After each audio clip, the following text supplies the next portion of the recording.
A blessed Pentecost Day to everyone. Thank you for joining us here at the Bible Faith Ministries. I am Pastor Rex Frank, and it is a joy to have you with us today. Hallelujah. I hope and pray that everyone is doing well under the guidance and care of our Almighty Father Yahweh. Special thanks to our brothers and sisters in the Bible Faith family who are present here today. Thank you so much. And to all our dear online family joining the Pentecost service today, thank you and welcome. We appreciate your time with us today. May Abba Yahweh speak to you today and bless you richly through His Word. Can everyone say hallelujah? Hallelujah. All right.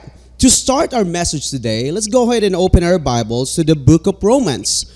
Book of Romans, chapter 8, verse 6. And it says, if your thinking is controlled by your sinful self, means flesh, there is spiritual death. But if your thinking is controlled by the Spirit, let me say that again. But if your thinking is controlled by the Spirit, there is life and peace. Basahin naman po natin sa Tagalog, mga kapatid, mga kaibigan. Ganitong pagkakasabi. Romans chapter 8 verse 6, ang pagsunod sa hilig ng laman ay naghahatid sa kamatayan. Ngunit ang pagsunod sa Espiritu ay nagdudulot ng buhay at kapayapaan. Friends, join me as we humble ourselves and pray to Almighty Father Yahweh as we receive His Word today. Let us pray. Heavenly Father Yahweh, Father Yahweh, we come to you today with thankful hearts and grateful that you have brought us together in this place. Father, thank you for giving us this opportunity to worship you and to hear your word. Please help us. Help us open our hearts. Help us open our minds so we can fully understand your message today. Let your Spirit guide us, teach us, and give us the wisdom to apply what we have learned.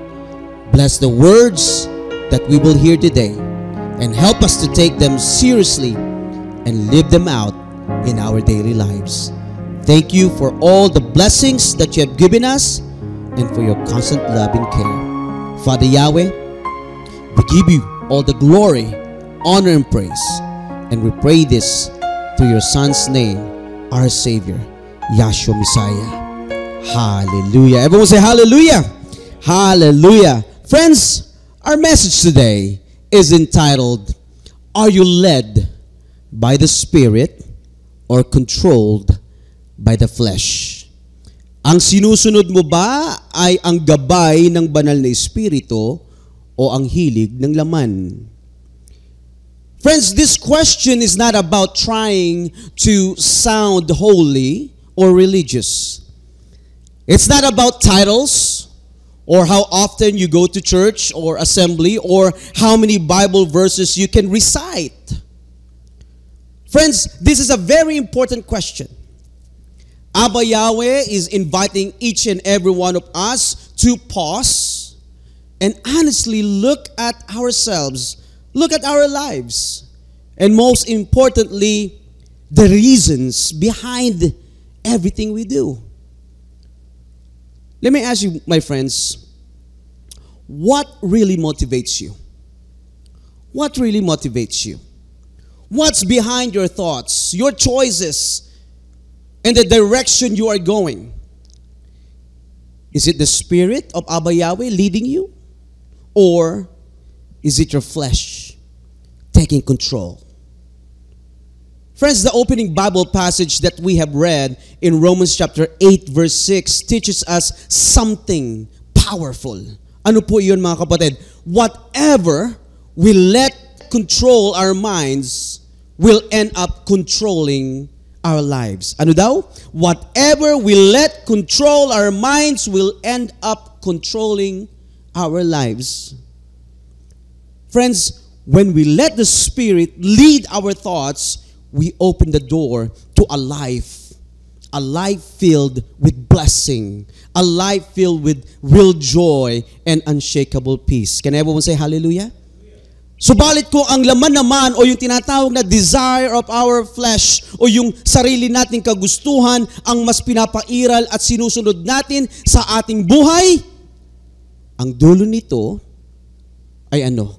Kapahamakan at kamatayan. Friends, the statement of Apostle Paul in Romans chapter 8 verse 6 is very clear. It's very clear, my friends. If sin is in charge sa buhay mo, selfishness, pride, and following your feelings instead of doing what is right, then you are allowing your flesh, you are allowing your sinful nature to what? To control your life. However, if you let the Holy Spirit lead you, and if you choose to listen to the Holy Spirit who guides you into truth, reminds you of Abba Yahweh's word, and helps you make righteous choices, then your thoughts will be led by Abba Yahweh's wisdom. Tama po ba? It's very clear. It's very clear. Listen to this, my friends. Kapag ang banal na espiritu po ni Amang Yahweh ang mangunguna sa puso't isipan natin, alam niyo ba mga kapatid, may tunay na pagbabago ang mangyayari sa ating pong buhay. Kapag ang banal na espiritu, mga kapatid, ang ating pinakikinggan sa ating buhay araw-araw, may pagbabagong mangyayari. Mabuting pagbabago, ha? May mabuting pagbabago na mangyayari sa ating pong buhay. At hindi lang basta ordinaryong buhay ang makakamtam natin, mga kapatid, kundi buhay na puno ng pag-asa, puno ng kapayapaan, puno ng kagalakan. Can everyone say hallelujah? Yun ang gusto natin, tama po ba? That's what we want. Yung magkaroon po tayo ng pag-asa, kapayapaan at kagalakan. Pero kailangan natin, mga kapatid, ang maglilid sa atin ang banal na espiritu. Kaya nga ano po ang sabi sa Galatians chapter 5 verse 22 to 23, kung ang banal na espiritu ang umiiral sa ating buhay, let's go ahead and read that. Ang sabing ganyan, Galatians chapter 5 verse 22 to 23, but the fruit that the Spirit produces in a person's life is what? Love, joy, peace, patience, kindness. Ano pa? Goodness, faithfulness, gentleness, and what? Self-control. There is no law. Sabi ngayon, there is no law against these kinds of things. Can everyone say hallelujah again? Hallelujah. Napakaganda, mga kapatid. Kapag ang banal na espiritu ang naglilid sa atin, ito ang mangyayari, ito ang makukuha natin. When you have the Holy Spirit working in your life, you start living with a purpose, with direction, and with a deep sense of fulfillment that the world could never give.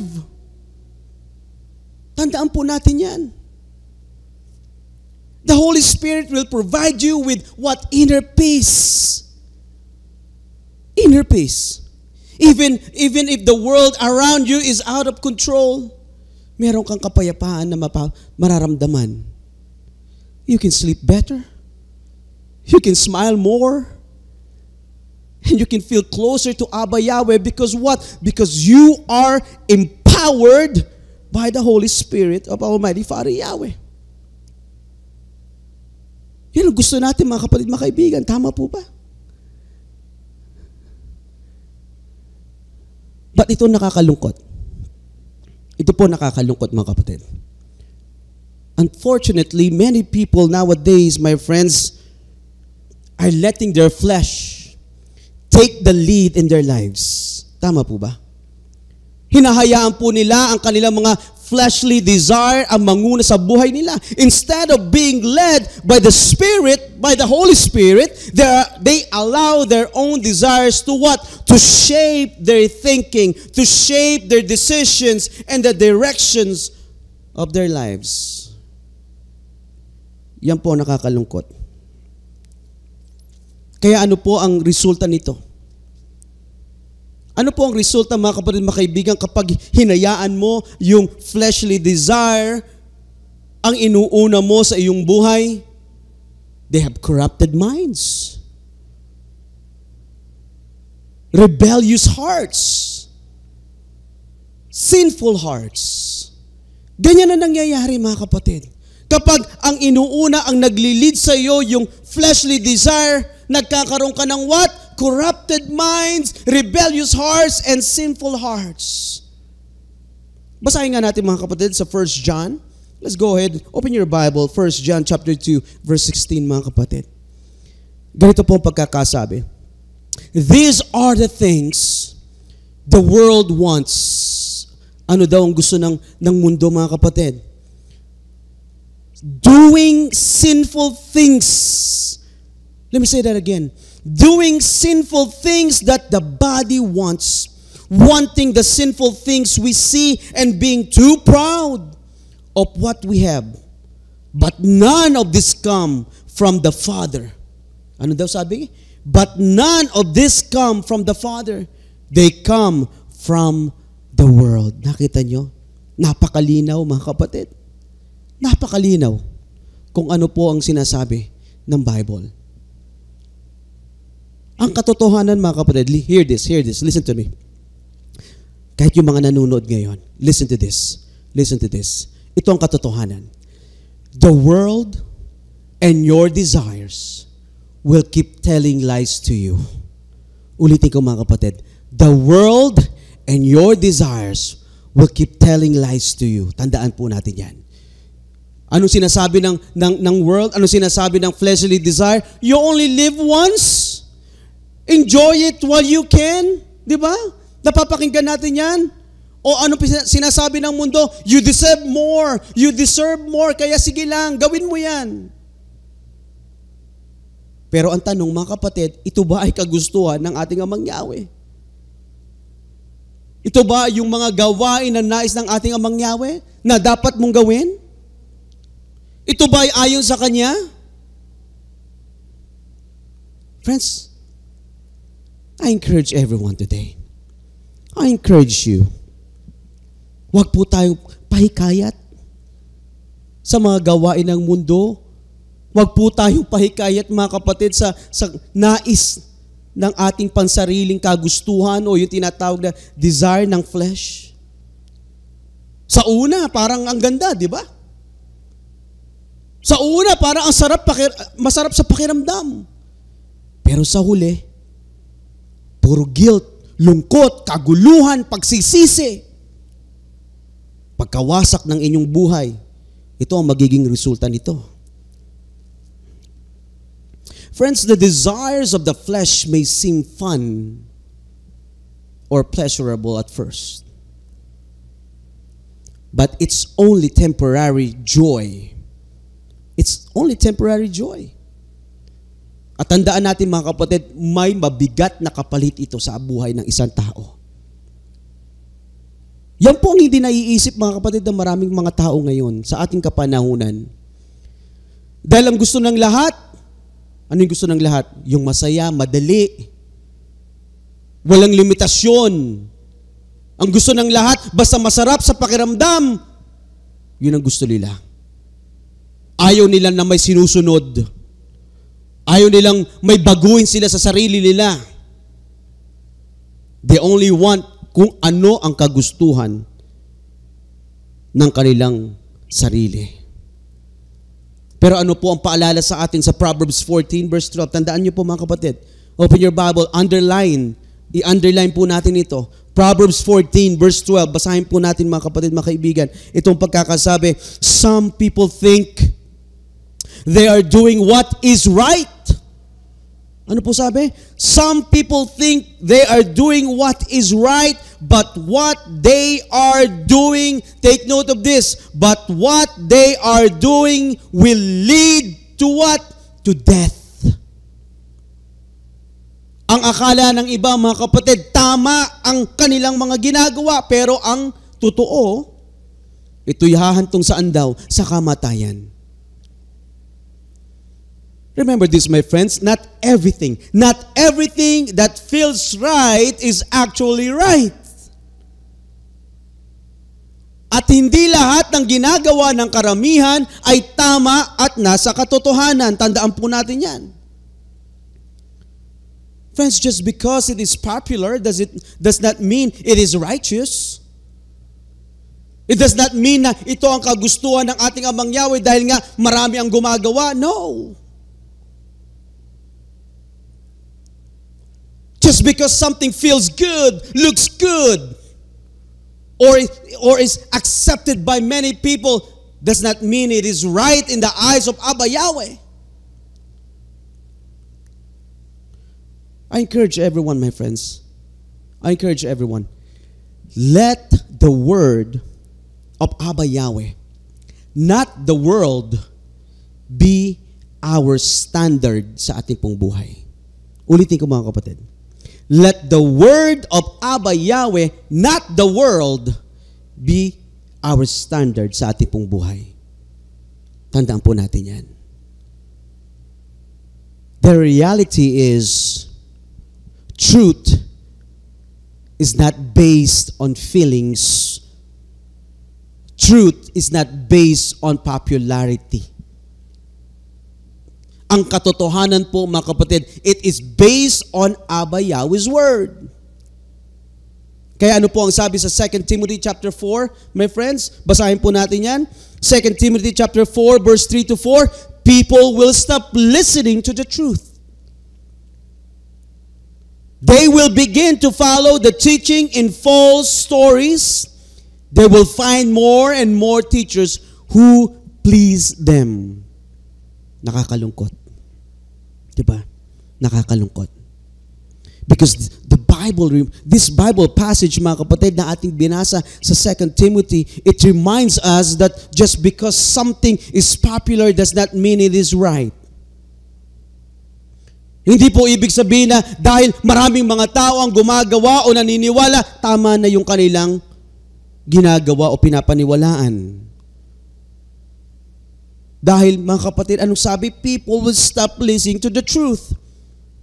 Hindi nila papakinggan yung katotohanan. Anong papakinggan nila? Yung gusto nilang mapakinggan. Alam niyo, mga kapatid, truth is hard to accept. Tama po ba? Truth is hard to accept. And that's why many people choose what's easy.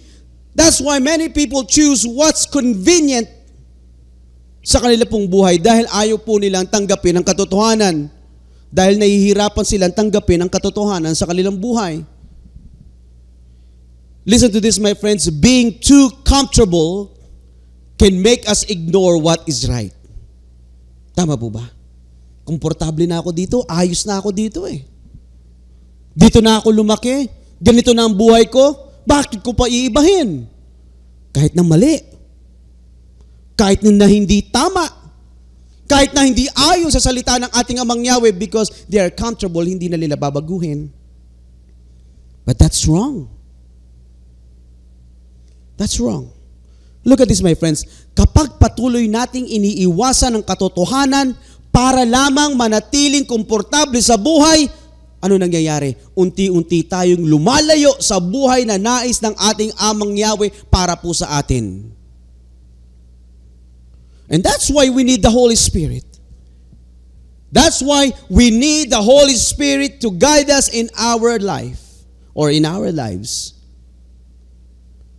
Hindi dapat yung flesh ang mag-guide sa atin. Hindi dapat yung desire of the flesh ang mag-guide sa atin o yung susundin natin. Hindi yung mundo ang dapat na susundin natin. Hindi dapat yung emosyon. Hindi dapat yung emosyon natin ang magtuturo sa ating buhay. Kundi ano dapat, mga kapatid? Dapat yung banal na espiritu. Dapat yung banal na espiritu ang maging gabay natin araw-araw. Can everyone say hallelujah? Hallelujah. Dahil po, mga kapatid, ang banal na espiritu lamang na kaloob ng ating Amang Yahweh ang magtuturo sa atin sa tamang daan, sa tunay na buhay, sa kapayapaan at saan? Sa kaligtasan. That's why it's so important na guided tayo ng banal na espiritu, mga kapatid. Alam niyo, mga kapatid, alam naman natin na ang bawat isa, lahat tayo, mayroon tayong tinatahak na direksyon. Tama po ba? Lahat tayo. Pati na yung mga nanonood ngayon. Lahat tayo, mga kapatid, mga kaibigan, meron po tayong tinatahak na direksyon sa buhay natin araw-araw. Kaya habang dinidiscuss natin ang mensahe ngayon, mga kapatid, magandang tanungin natin sa ating sarili, mga kapatid, kung anong direksyon ba talaga ang tinatahak natin sa ating buhay. Sino ba talaga ang nagpapasya? Sino ba ang sinusunod natin sa ating buhay? Ang banal na espiritu ba, mga kapatid? Ang Holy Spirit ba o ang desire ng ating laman? Magandang katanungan. Ano po ba ang ibig sabihin ng desire of the flesh? Biblically? Let's go ahead and read that. Desire of the flesh. Sabing ganyan, it refers to our natural human urges and cravings that go, look at this, that go against what Yahweh wants for us. Yung pala yung desire of the flesh, no? It's when we let our feelings, selfish wants, and sinful habits take control rather than following the leading of the Holy Spirit. Very clear. Very clear. Ang desire daw ng flesh, it refers to what? Human urges or cravings that go against what Abba Yahweh wants for us. Kapag yung feelings natin, yung selfish wants, yung mga simple habits ang nagko-control sa atin, then ang naglilid daw yung desire of the flesh.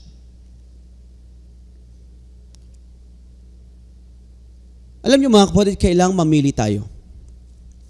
Mamili po tayo kung sino ang papairalin natin sa ating buhay.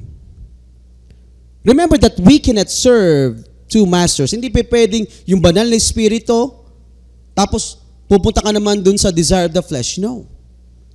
Kailangan mamili tayo, mga kapatid, mga kaibigan. Kailangan mamili tayo kung sino talaga ang susundin natin. Ang banal na espiritu po ba na bigay ng ating Amang Yahweh o ang hilig ng laman? Ikaw ba ay tatalima, mga kapatid, sa banal na espiritu na kaloob ng ating Amang Yahweh o ikaw ay susunod sa gawain ng mundo?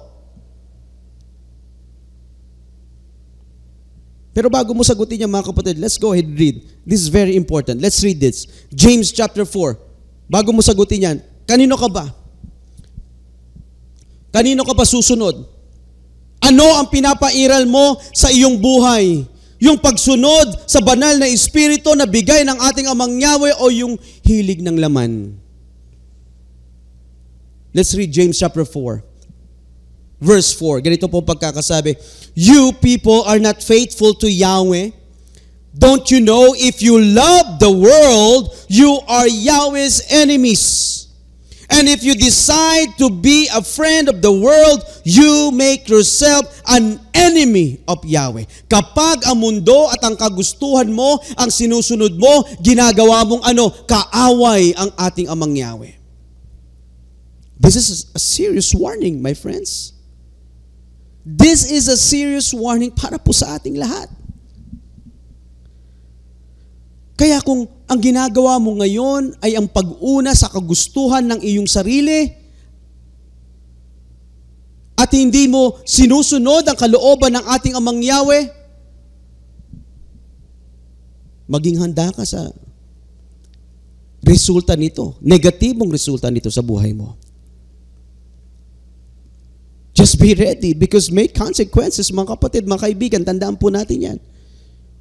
If you neglect yung will ng ating Amang Yahweh para lamang sa kagustuhan para sa kagustuhan mo, yung sinusunod mo, yung fleshly desire mo, may negative consequences yan. You cannot say you love Abba Yahweh and still choose the ways of the world. Tama po ba? Look at this. Dahil kung hindi ka nasa panig ng ating Amang Yahweh, at hindi ka sumusunod sa ating Amang Yahweh, sa kanyang mga kalooban, nasa panig ka ng mundo. Diba? Very simple. Very straightforward, mga kapatid, mga kaibigan. Kapag hindi mo sinusunod ang ating Amang Yahweh at hindi ka nakapanig sa ating Amang Yahweh, isa lang ang ibig sabihin yan. Ang sinusunod mo, yung mundo. Ang iniibig mo, mga kapatid, yung gawain ng mundo.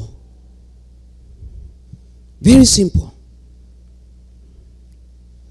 Alam niyo, mga kapatid, remember this. You do not ever want to find yourself fighting against Abba Yahweh. Hindi mo kailanman nais na makitang kinakalaban mo ang ating Amang Yahweh.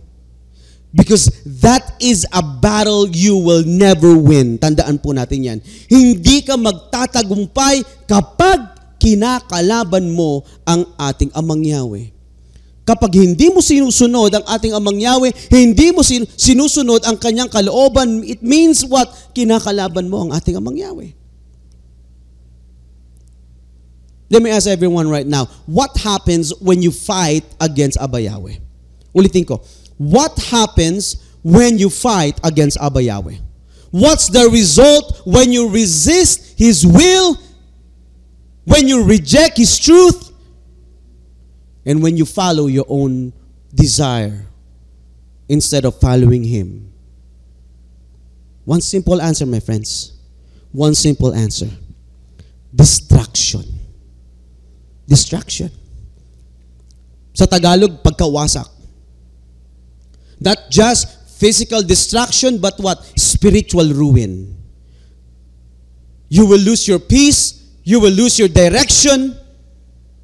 You will lose your protection. And worst of all, my friends, you distance yourself away from Abba Yahweh. Kapag ikaw ay lumalayo sa Kanya. Kapag ikaw kumakalaban sa Kanya. Listen to this, my friends. No one goes against Abba Yahweh and wins. Tandaan po natin yan. No one goes against Abba Yahweh and wins. You may feel that you are so smart. You may feel that you are so strong right now. You may feel na ikaw ay tama. But if you are opposing Abba Yahweh's will, the end is always the same. Ano yun? Defeat. Defeat. Distraction. Pagkawasak. Pagkatalo. And just in case, my friends, you're thinking, that would not happen to me. Hindi naman mangyayari sa akin yan. Ako pa. Diba? Some people, ganun ang sinasabi. Hindi mangyayari sa akin yan. Malakas ako, matalino ako, yan ang sinasabi ng maraming mga tao. Gagawin ko ang gusto kong gawin. Let me take you to a story of a man who probably thought the same, na successful ako, kaya ko to, matalino ako, famous ako. Let me tell you about the story of King Uzziah. King Uzziah in 2 Chronicles chapter 26. A man who started with humility and spirit, but he ended with pride and destruction. Friends, his life, yung buhay po ni King Uzziah is a very clear warning to all of us kung atin lamang itong babasahin. Si King Uzziah po, mga kapatid, ay nagsimula ng maayos. He became a king at a young age. He was about 16 years old. And as long as he sought Abba Yahweh, he prospered. Ganito po nga ang sabi sa 2 Chronicles chapter 26, verse 4 to 5. Uzziah did what Yahweh wanted him to do. He obeyed Yahweh the same as his father Amaziah had done. Uzziah followed Yahweh in the time of Zechariah's life. Zechariah taught Uzziah how to respect and obey Yahweh.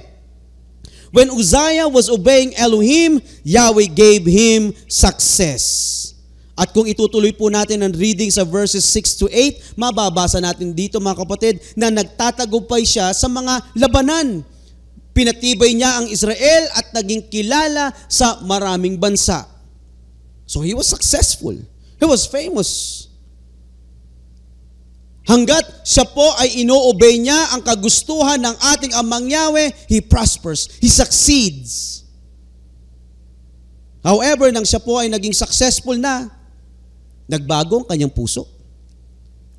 He became proud. At anong kanyang ginawa? Ginawa niya mga kapatid, he entered the temple to burn incense. Hindi niya dapat gawin yon kasi ang dapat na gumagawa nun ay yung pari, priest. Akala niya siguro, napakagaling niya na, napakalakas niya na, napakatalino niya, kaya ginawa niya yon. Eh hindi naman po yun ang kagustuhan ng ating Amang Yahweh. Hindi niya trabaho yun.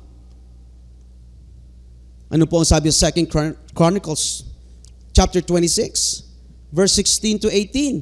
Basahin po natin. But when Uzziah became strong, his pride, nakita niyo mga kapatid? His pride caused him to be destroyed. He was not faithful to Yahweh, his Elohim. He went into Yahweh's temple to burn incense on the altar for burning incense. Verse 18, they told Uzziah he was wrong. They said to him, Uzziah, it is not your job to burn incense to Yahweh. It is not right. That is for the priest. Yan po ang sabi ng mga priest sa kanya. Ano po ang nangyari nung dinusobey ni King Uzziah? Yung utos ng ating Amang Yahweh? The priest warned him. The priest warned him. Sabi ng mga priest, hindi mo dapat ginawa yan. Yung pagbe-burn ng incense, hindi mo dapat gawin yan. Kasi nabasa natin kanina, di ba? He became prideful. He became prideful, mga kapatid, mga kaibigan. Yung pride na yon caused him what? Na-destroy siya. Sabi kanina, his pride caused him to be what? To be destroyed. He was not faithful, sabi ganyan. Dahil hindi niya sinunod ang ating Amang Yahweh. Ano pang ginawa niya? He got angry. He got angry. Nagalit pa siya. Right there in the temple. Right there in the temple, ano nangyari mga kapatid? Abba Yahweh struck him with leprosy. Basahin po natin. 2 Chronicles chapter 26 verses 19 to 21. But Uzziah was angry. Nakita niyo mga kapatid, pinagsabihan siya. Sinabing ganyan, hindi tama yung ginawa mo. Pero ang ginawa niya, kaysa sumunod, kaysa mag-repent, ay mali pala po. Mali pala yung ginawa ko. Pero ano ginawa niya? Nagalit pa siya. Maraming ganyan mga tao, mga kapatid. Kapag sinasabihan ng tama, nagagalit. But Uzziah was angry. He had a bowl in his hand for burning incense. While Uzziah was very angry with the priest, leprosy broke out on his forehead. This happened in front of the priest in Yahweh's temple by the altar for burning incense. Azariah, the leading priest, and all the priests looked at Uzziah. They could see the leprosy on his forehead. The priest quickly forced him out from the temple. Uzziah himself hurried out because Yahweh had punished him. So Uzziah, the king, was a leper. He could not enter Yahweh's temple. Friends, Uzziah lived the rest of his life as a leper, isolated, disgraced, and removed from his royal duties. Bakit po mga kapatid? Because he dared to go against the order and the holiness of Almighty Father Yahweh. Mga kapatid, mga kaibigan, ito po ay malinaw na halimbawa na kapag hinayaan nating manguna ang kayabangan, ang pansariling kagustuhan, at hindi tayo sumusunod sa mga kautusan ng ating Amang Yahweh, tayo mismo tayo mismo ang naglalagay ng kaparusahan sa ating mga sarili. Kaya tanungin po natin ang ating mga sarili ngayon, mga kapatid, saan po ba tayo tumatahak? Anong direksyon ang tinatahak natin? Sa landas ba ng pagsunod sa ating Amang Yahweh o sa landas ng paglaban sa kalooban ng ating Amang Yahweh? Mga kapatid, mga kaibigan, nakita po natin na si King Uzziah ay pinangunahan ng kanyang laman, sariling kagustuhan at kayabangan. Tama po ba? At malinaw din na nakita natin kung paano ito tuluyang sumira sa kanyang buhay. Kaya dapat tayong maging matatag, mga kapatid. Huwag magpadala sa tawag ng laman. Alam ko mahirap, mga kapatid. I know it's gonna be hard. Pero kaya nating talikuran. Kaya nating layuan ang mga ito para hindi tayo maging kaaway ng ating Amang Yahweh. We can do this with Abba Yahweh's help. Tama po ba? Ano po ang sabi sa 2 Corinthians chapter 10, verse 3 to 4, it is true that we live in this world as humans, but we do not use our human ideas to fight against what is wrong. It is like we are fighting in a war, but we do not use human weapons. Instead, we use Yahweh's weapons.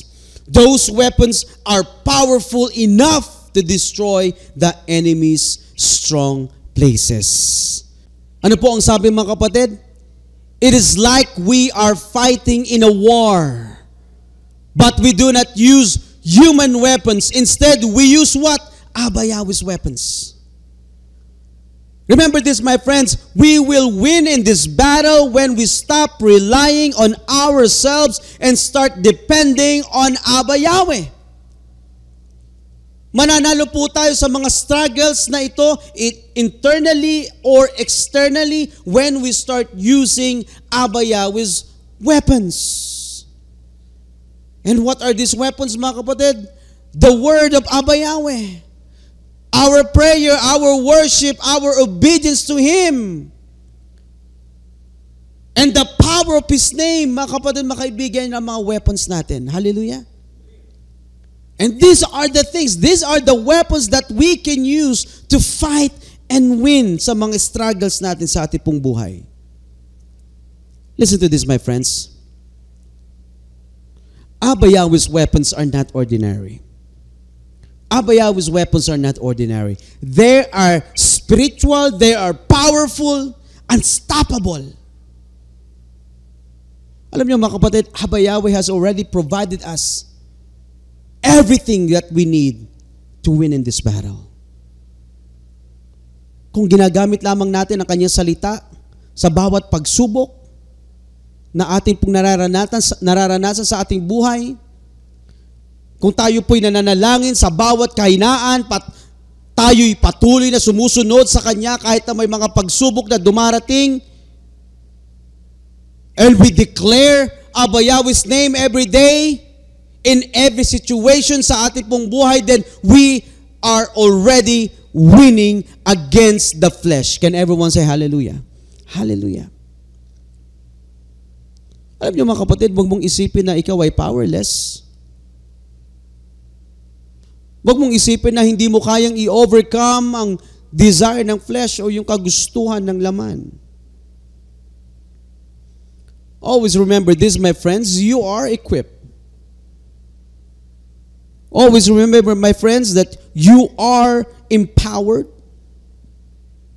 And remember this, my friends, you are chosen.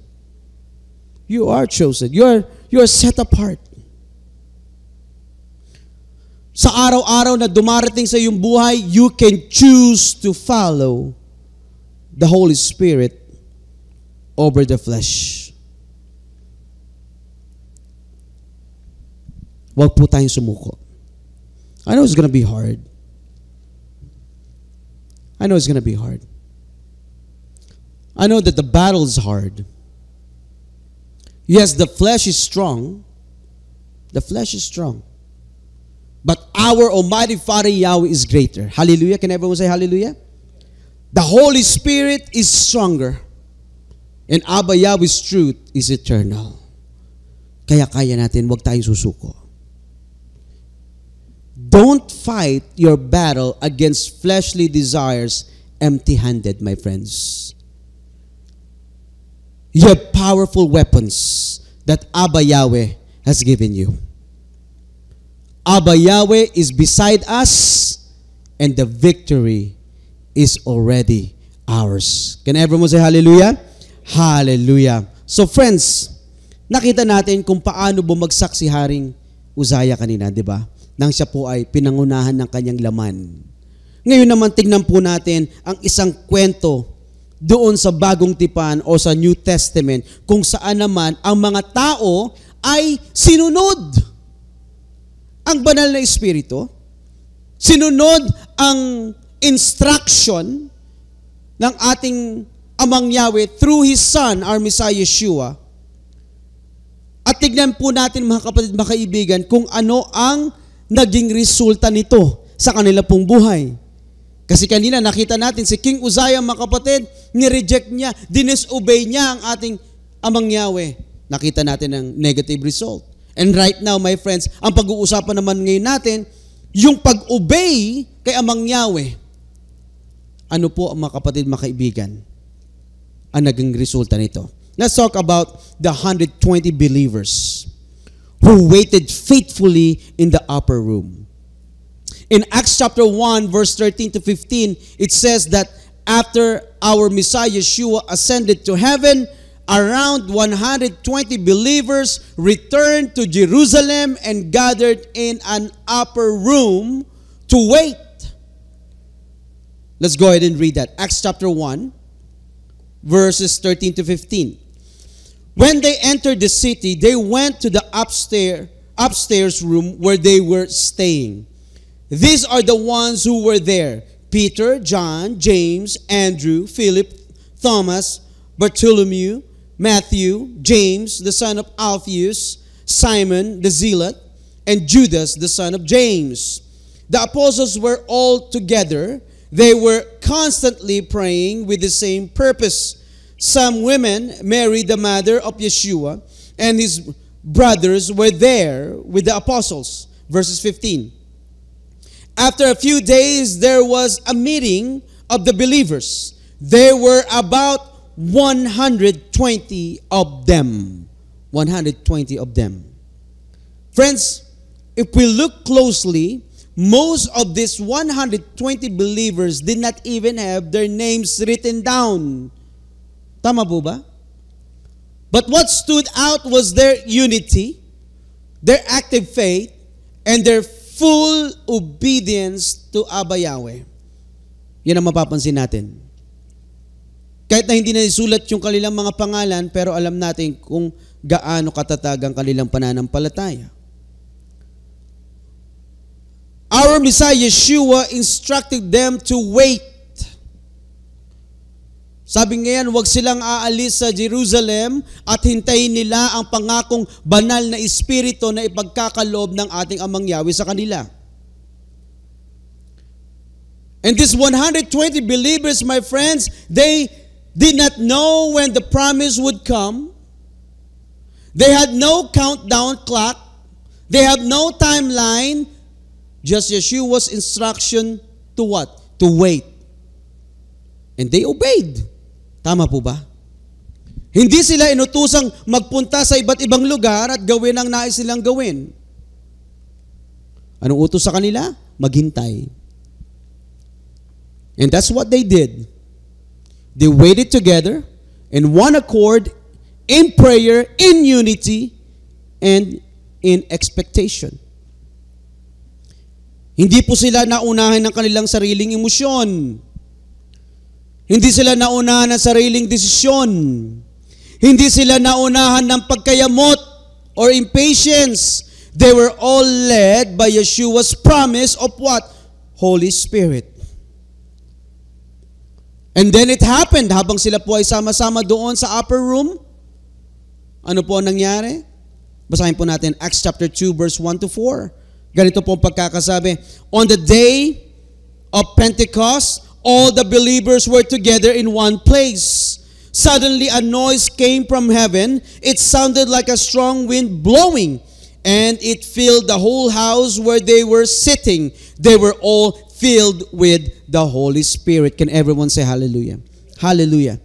Take note of this, my friends. This happened during when? Pentecost, a very important celebration. Isa sa mga appointed feast ng ating Amang Yahweh.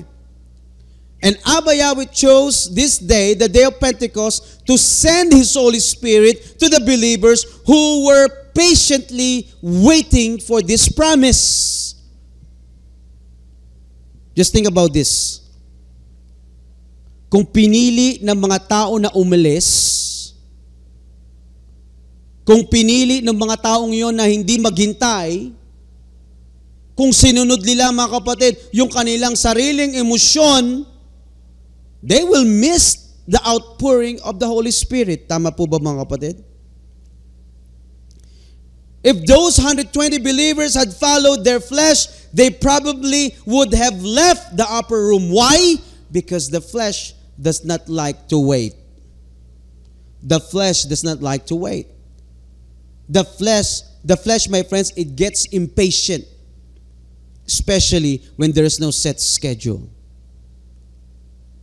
Hindi nila alam kung kailan darating yung banal na Espiritu. But they choose what? To trust and to stay. And because of that, ano nangyari mga kapatid? They were there when it was poured out by our Almighty Father Yahweh.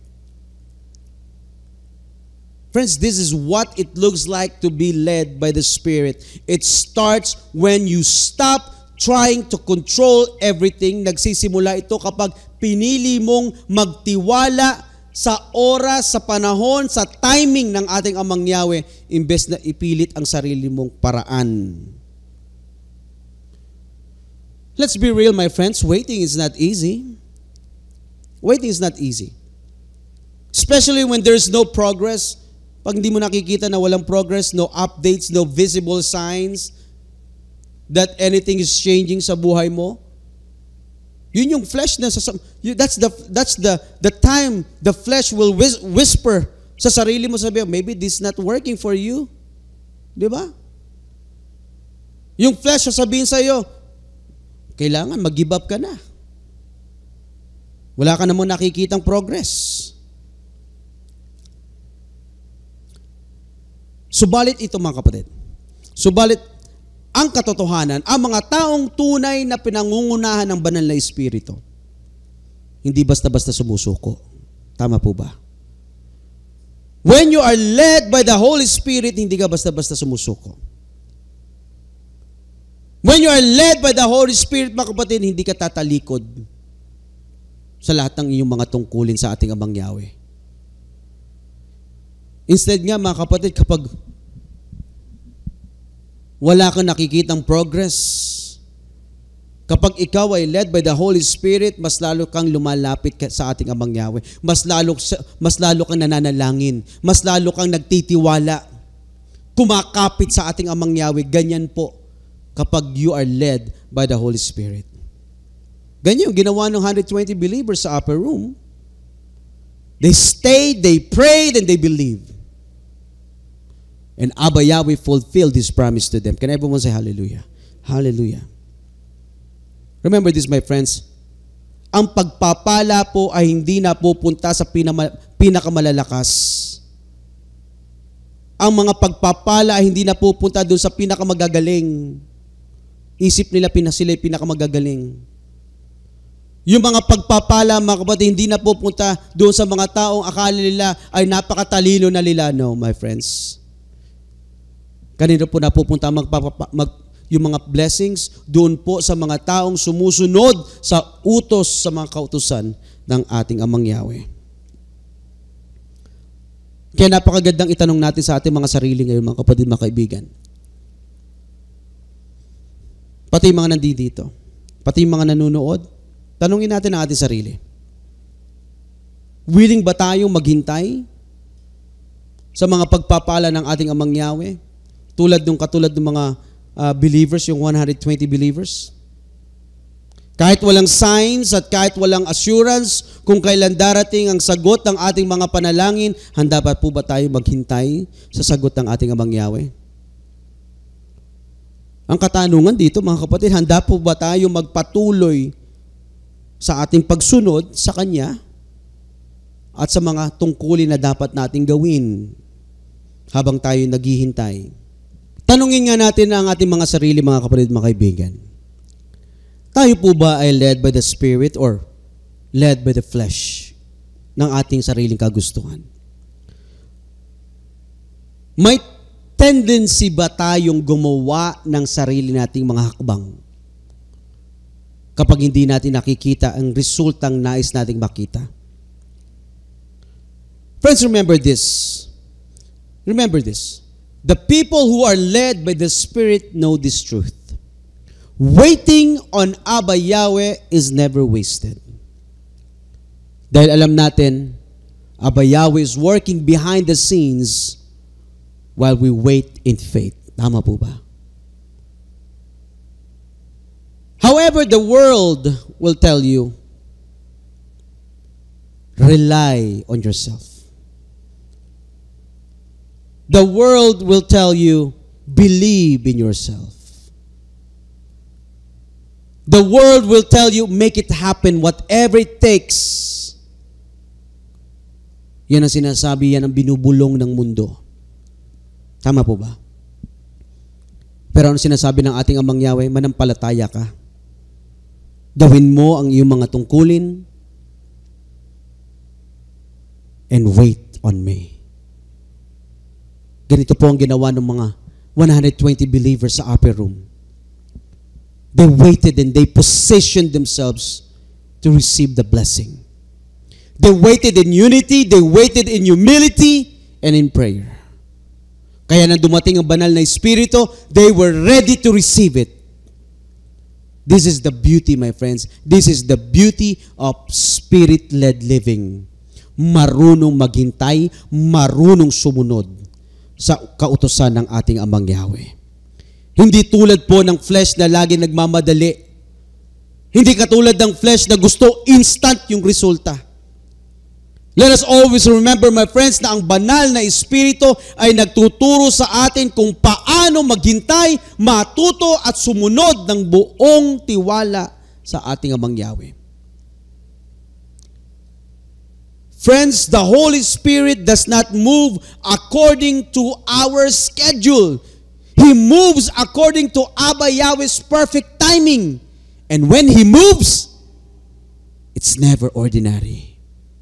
It's always powerful, purposeful, and supernatural. Can everyone say hallelujah? Hallelujah? Friends, tandaan po natin na napakahalaga na tayo po, mga kapatid, mga kaibigan, we are being led by the Holy Spirit in our lives every day. Kapag po tayo, mga kapatid, ay led by the Holy Spirit, nalalaman natin na tayo po ay ginagabayan, mapapatnubayan ng ating Amang Yahweh sa ating buhay araw-araw. Hallelujah! Hallelujah! Friends, before we end today's message, let me leave you with this reminder. A Spirit-led life is powerful. And yes, it's contagious. When you're truly led by the Holy Spirit, people around you will feel, malalaman nila na ikaw ay led by the Holy Spirit. Kapag ang banal na Espiritu ang umiiral sa buhay mo, kusang nagliliwanag ang iyong buhay. Hindi mo na kailangang ipagsigawan pa dahil mararamdaman ito ng mga tao sa paligid mo. Bakit po? Because when the Holy Spirit is leading your life, you begin to overflow with things that this world cannot produce. Ano yon? True love, joy, peace, patience, kindness, goodness, faithfulness, gentleness, and self-control. You carry a different atmosphere kapag ikaw ay ginagabayan ng banal na Espiritu. Kapag ang iba ay nagpapanik, ikaw ay nagdadala ng kapayapaan. Kapag may tensyon, ikaw ay tumutugon ng may pagtitiyaga. Kapag may nasasaktan, ikaw ay nagpapakita ng pagmamahal. When things feel heavy, your joy leaves the room. That's what happens when your life is led by the Holy Spirit. Ikaw yung nagpapagaan sa sitwasyon. Your actions speak louder than any words. And believe me, my friends, people are watching. Tinitignan tayo. Tinitignan ka ng mga tao. And that's why we must live in a way that makes people wonder, what do they have? And how can I have it too? And when they ask, ano gagawin natin? Let's point them straight. Kanino? Sa ating pong Amang Yahweh. Can everyone say hallelujah? Hallelujah. As a closing passage, let's go ahead and read Romans chapter 8, verse 14. Ganito po ang pagkakasabi. The true children of Yahweh are those who let Yahweh's Spirit lead them. Hallelujah. Friends, this verse is very clear.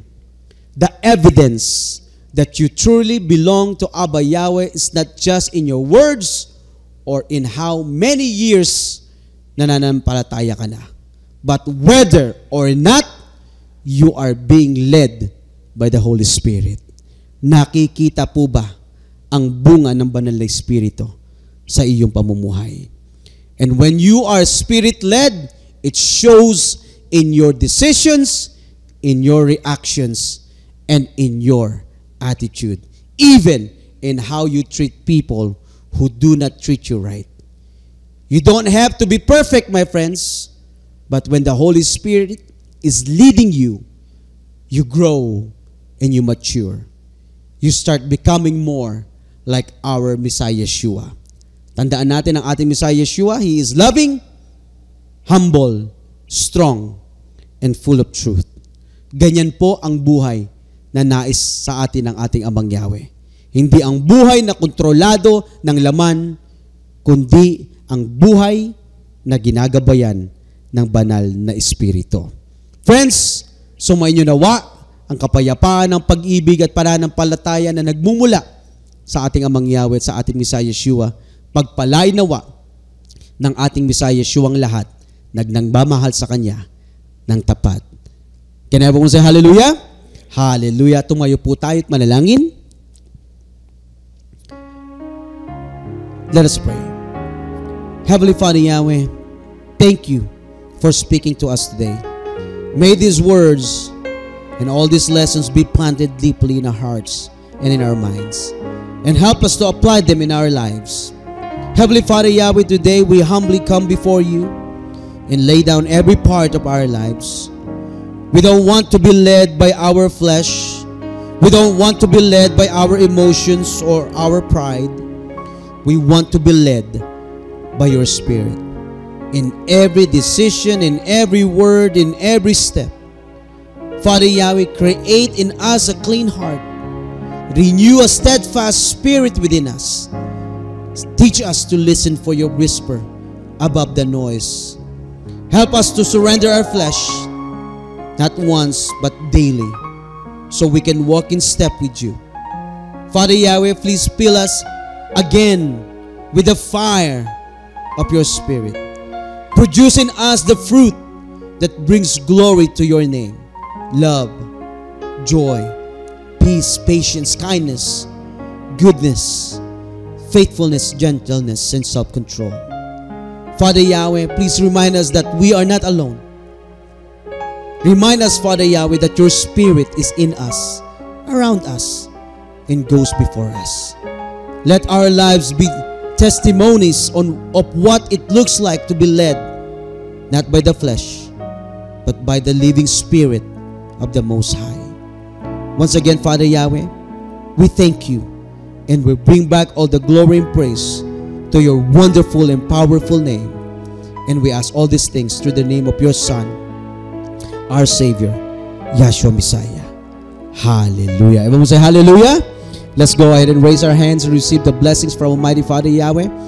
Yavareka ka Yahweh viyishmereka, Yair Yahweh panaveleka vikunika, Yesa Yahweh panaveleka viyasem leka. Shalom. May Yahweh bless you and keep you. May Yahweh make shine His face on you and be gracious to you. May Yahweh lift up His face unto you and give you peace. Everyone say hallelujah. Hallelujah. Happy Pentecost, everyone.